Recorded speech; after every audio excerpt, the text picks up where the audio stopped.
Oftentimes I get asked, why neuropathy? Why did you guys start with neuropathy? I didn't start with neuropathy originally because I really had some passion for it. I had a passion for business. And when I found out I could do business that actually helps people and helps people live different lives, I thought, well, why the heck not? Why go sell a widget when I can do this? Then I met this guy who'd put some equipment in the back of his trunk and spent all his money. And he said, please help me so my wife doesn't kick me out and make this work. And I said, sure, let's do neuropathy. Ironically, as I started down this road with him, I had a personal situation in life where my mom's husband, my stepdad, had neuropathy. We didn't know that he had neuropathy at the time because he's one of the people who served in the military, worked in engineering, got up at 4 a.m., left for work by 5, came home, read the paper in the same spot on the couch every afternoon. You know, very traditional, solid, hardworking, suffering and quiet man. One day we were at the beach. We had a bonfire on the beach. I lived in California my whole life. They have these fire pits. So we'd been at the beach all day with all the kids. It was nighttime. We'd put on the fire. Kids are like roasting marshmallows. And I'm talking with my mom and she says, smell it, something's burning. So we look around because there's tons of kids and bags and, you know, something's on fire. The scream that I heard my mom give, you know that scream where someone, you know something is terribly wrong? That came out of her, I will never forget. And she said, oh my God, Jerry. And it was her husband whose feet were on fire. And they were melting in front of the fire and he didn't even feel it. After many months of treatment, wound vacs, hospitalization, you know, IVs of antibiotics like you wouldn't believe, trying to keep the infection at bay.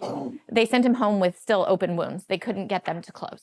They started partial amputations because a toe here wasn't healing, was losing circulation, another toe, right? And he said, I think that I'm going to let them amputate. And it was interesting that he felt he needed our permission in some way because he knew a bit of what a burden life would be from there. With our support, rather than watching them hack him piece by piece and doing the surgeries with the inevitable being they were taking the leg, we of course gave him our full support. He had an amputation. That's him and my daughter. People think that the amputation is the end of the bad story for people with neuropathy. And it's just the beginning of the bad story, honestly. From there, he mostly sat on that place in the couch where he used to just read his paper because he couldn't really get up. When you take a 60-something-year-old man who's in poor health and then you give them a prosthetic, it's not like those runners you see with some cool prosthetic that they can bounce and sprint. And, you know, it was hard for him to even get it on, yet alone maneuver.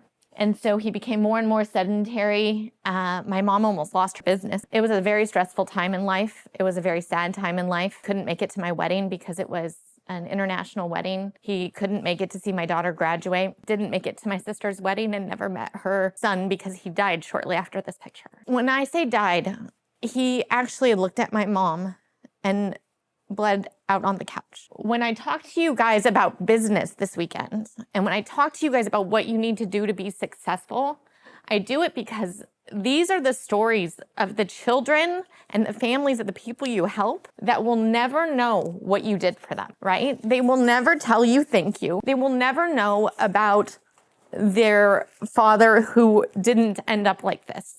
So I like to start off these weekends by thanking you as a child of the patients who will never thank you for what you guys are going to do and what you have done, and every family you will touch beyond measure that will never know the gift you gave them. Success is our duty, right? We have no choice but to succeed in our mission because these people need our help.